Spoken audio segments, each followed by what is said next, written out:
Hi అండి, good evening. చిట్టి తల్లులండి.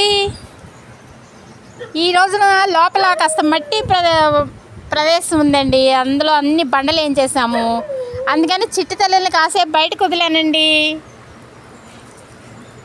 ఆశ్రమం ముందంతా పొలాలు ఉంటాయండి, చేలు వదిలాము, ఆడుకుంటున్నాయి. లైక్ చేయండి, 10 మందికి షేర్ చేయండి. ఆయ్ చిట్టి తల్లులు, ఎక్కడికి రండి రండి రండి.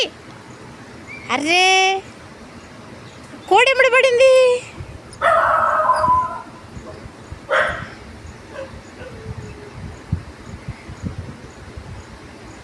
దా రండి. అయ్యో పిట్టలు వెనకాల పడ్డాయా?